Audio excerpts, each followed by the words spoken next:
সুজা, তুই একটু অন্য রুমে যা তো। ওরে বের করে দিলা কেন? আমি তোমার কাছে একটা পরামর্শ এসেছি। দেখি কোনটা। এই যে এইখানে আছে, নাও দেখো। জানি না কি আছে তোমার মাঝে, তোমার মতো একটা সহজ সরল ছেলের প্রেমে পড়ে গেলাম। আমি তোমাকে চাই। কি হলো আমার উত্তরটা? তুমি আমার সাথে ফাইজলামি করতেছো? দেখো, আমার এখনো অনেক পড়া বাকি আছে। তুমি এই জায়গা থেকে চলে যাও।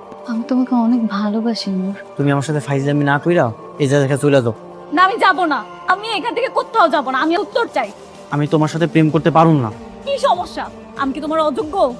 উত্তর দাও। আই কি হইতেছে এখানে? আচ্ছা চেঁচামেচি কিসে? আরে মা, তুমি এখানে কি করতেছো? তার আগে বল যে তুই ওকে বিরক্ত করছিস কিনা, এটা আগে বল। না না, আমি এখানে এসেছিলাম ওর কাছ থেকে একটা সূত্র বুঝতে। সূত্র দেখা শেষ, এখন যা। পরীক্ষার আগে নূরকে যেন কোনো রকম বিরক্ত করা না হয়, বুঝতে পারছিস?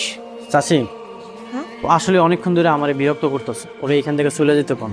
আমার এখন অনেক পড়া বাকি আছে। তোমার কোন রকমের প্রবলেম হলে তুমি সঙ্গে সঙ্গে আমাকে বলবা। কি বসে আছিস কেন? যা। নূর, বাবা তুই ভালো মতো করো, ঠিক আছে? খালি ছেলেটাকে বিরক্ত করা।